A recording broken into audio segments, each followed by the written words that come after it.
I'm Craig Kenneth, a relationship coach and a psychotherapist. Every relationship is different and every breakup is different. Work with me and you'll get professional help on your situation. And if you're in no contact, focused on personal growth, my workbook series, The Knowledge, will help you make changes like you've never made before. Available now at AskCraig.net.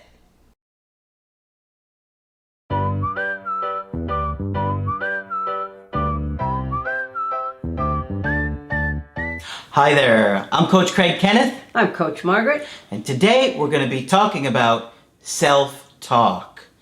We've talked about self-talk before, but it's really important to understand that your thoughts and the things that you're telling yourself, especially in a difficult time, are going to affect your mood, how you're feeling, Exactly. and how you handle things. You got to be very careful with the things that you tell yourself, because if you're not aware of it, you're going to maybe make your situation a lot worse than what it really is. For example, if you're sitting there telling yourself, they're never going to come back, I'm never going to hear from them again, I messed it up, it was all my fault. you're going to catastrophize everything, and you're going to do things that are going to be a lot more likely to make you do a mistake. Isn't catastrophize a wonderful word? Yeah. It means that we catastrophize about everything. We're sure the sky is going to fall and the tide is going to come in while we're sitting on the beach, and all sorts of things, bad things are going to happen. Yeah. And it's easy to do. Yeah, and your self-talk is going to have a huge component to that. Because if you have this feeling of, they're never going to come back, and then you just keep telling yourself, they're never going to come back, they said they're never going to come back, I know they're never going to come back, you're going to get incredible amounts of anxiety. And who would want to be with me anyway? Yeah. They're going to forget about me, they're going to move on. All of that self-talk you have to be aware of, and you want to focus on trying to be positive and say things like, I'm going to be ready when they come back. I'm going to show them how much I've changed when they come back. So it's really important to understand that how you talk to yourself is going to impact really how you get through this breakup. And how you get through life in general, but Yeah. particularly this breakup. And I hear people going on and on about how it was all their fault. You want to get to the point where you're able to say, well, I'm sorry this happened, but it was his loss. Mm-hmm. We'd like you to think of yourselves in such positive terms that you could say, well, it was his loss. Mm-hmm. For most of us, it's abundantly, painfully clear that we have internalized every negative thing that a parent ever said to us. Yeah. Okay? And there's the old belief that if you're self-critical, that somehow you'll do better. Yeah. And we've all come to believe that. Yeah. And like if you drop something and you say, oh, you're so clumsy, or you're such a klutz, can't you do anything right? All probably things that we may have heard when we were little and forgot about, but they're still there. Yeah. And I just wanted to point out another paragraph in my new favorite book, Lori Gottlieb, Maybe You Should Talk with Someone, where her therapist points out a really important fact that I had not thought about. That's impossible. Yes, it is. Well, When you're as almost old as impossible. you, haven't you thought about everything? Well, I thought I had, but I hadn't gotten this one yet. You know, maybe you forgot. Well, it could be. I mean, I learned it when I was only 400. You know, I could have forgotten it. Not likely. Margaret forgets nothing. Now, Margaret remembers more about my life than I do. It's true. that's what therapists are for. All right, so Laurie's therapist says this to her, pointed out that we talk to ourselves more than we talk to any other person over the course of our lives. Yep. But that our words aren't always kind or true or helpful or even respectful. And you know what really one stood out to those? Which one? Or true. Or true, yeah. Yeah. You know, we say terrible things to ourselves. Can't you do anything right? Oh, how stupid of you to do.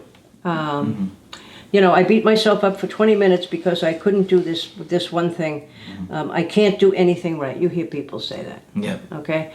And we have to be careful. We would expect other people to be respectful of us, and we would be respectful of other people. But we treat ourselves not well at all. Yep. So I want you always to think about what you say to yourself and to challenge yourself when it's not good. Yeah. All right?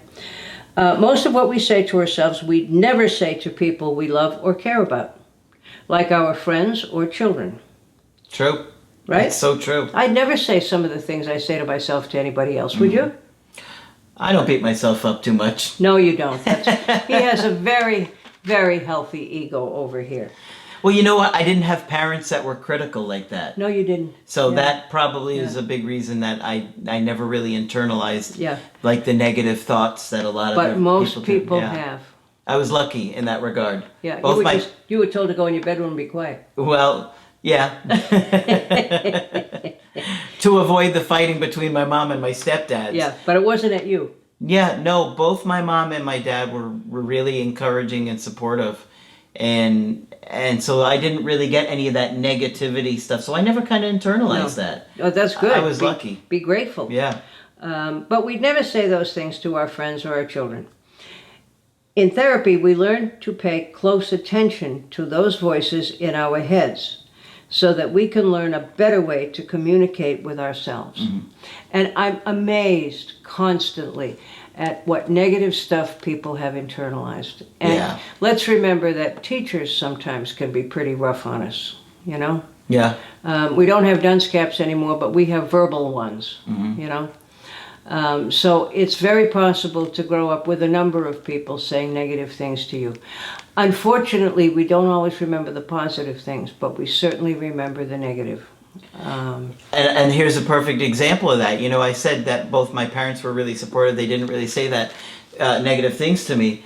One of the first things that I can remember, what comes to my mind, was in high school, a guidance counselor that I had really never met, literally, and I don't even know why I went to the office. I guess we had to talk with him, had said to me that I wasn't college material. And he didn't even know you? Didn't even know me. Well, he must be very smart if he can tell that by looking at Yeah, you. exactly. Yeah. I mean, could you imagine saying that to somebody you don't even know? I can't even imagine. My grades in high school were okay. They were average, but I wasn't really that interested in school at that point. It would, you know, I just felt like a lot of the classes that I had, I wasn't going to use. I just knew I wasn't going to be in math. You know what I mean? I wasn't going to care about algebra and stuff like that. And so I wasn't really motivated to study in those classes. So but I knew I was going to go to college. So it was, you know, once I found psychology and I knew that that's what I wanted to do, I did really well. But until that point, I wasn't like, you know, who cares? Yeah, I was having fun with my friends and not focused. But it stood out to me that somebody would say that. How awful. Yeah. And people forget the power of their words. Okay? Yeah. I can't even tell you some of the things the nun said to people. He's probably been dumped a whole bunch of times because of his negativity and watch our channel. I certainly hope so. I certainly hope so. But practice saying good things to yourself. And I think the whole coaching thing where, you know, coaches are very critical of people and so forth and so on. We continue to have the mentality that being critical of people makes them do better. Yeah. And it doesn't. It makes them depressed and say more bad things to themselves. So the more positive you can be, the better for you and for everybody around you. Yeah. Okay? You're not college material. I can't believe it. Yeah. I just met you and you're not college material. Yeah, I literally had never talked to the guy in my life, and my grades weren't horrible. I mean, they were like a bunch of Fs. I mean, they weren't like all A's and B's, but, you know. Yeah. Yeah.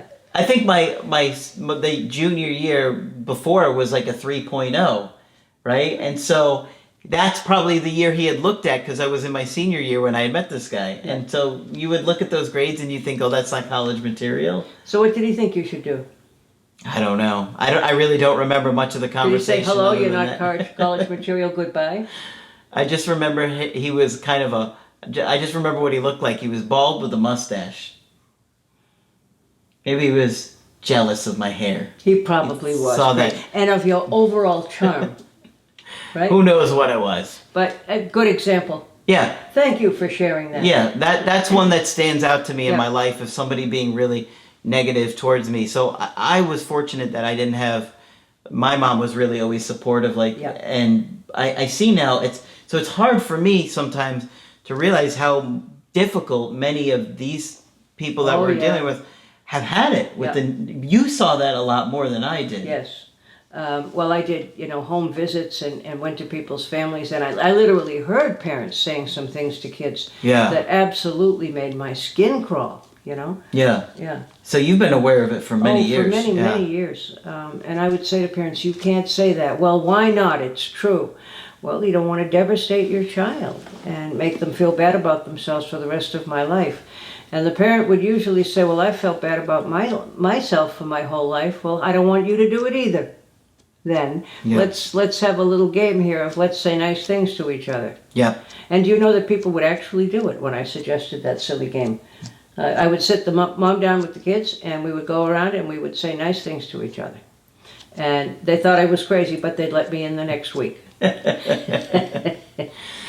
You know, beating yourself up No. and the negativity Yeah. isn't going to help you. No. I mean, it really isn't. It's not going to change the past. Punishing yourself is not going to change your situation or help you improve the situation. Focusing on who you want to become and how you want to learn and grow from it is the best way you can go, and trying to stay positive the best you can along the way to do it. I talked to a gentleman in the last few days who called himself a name I won't even repeat. I won't even tell you what he called himself. It was so awful. And I said to him at the end of the session, you are not that. He said, but sometimes I act like that. Well, that's better than not being that. You may act like that occasionally, but you can change that, So we're pretty rough on ourselves overall. Absolutely. Yeah. Especially in a breakup. And then there are some times when you say something nice to somebody, and I've had people literally say to me, you get paid to say nice things to me. Mm-hmm. And I would say, not enough, or I don't bother. If I don't mean it, I don't bother because I don't get paid that much. And then they'd laugh, of course. But there are some people who are so used to hearing negative things, they can't take it in if somebody points out even a very true, very obviously good point about them. Yeah. And if you ask people at random, can you say something nice about yourself, you'd be amazed about the number of people who can't. And that goes for adults and teenagers. Mm-hmm. Yeah. Can you say something nice about yourself? No. I Yep. can't think of anything. That would be a good thing for you guys to do. Yes. Leave a comment in the video. Say something nice about yourself. Yes, say something nice about yourself. There you go. Yeah. That way you remember to do it. That way you remember to do it. All right. Hopefully you found this video helpful. And of course, when you want to get our help personally, just go to my website, askcraig.net. Sign up for the coaching option that works best for you. I do email coaching and I do Skype. Margaret is, of course, available for Skype coaching. If you think I can be helpful, please sign up with me, and I will help you think of some nice things to say to yourself, I promise. Just click on Margaret on the top of the website to do that. But that's it for this video. I'm Coach Craig Kenneth, I'm Coach Margaret. and we will talk with you soon.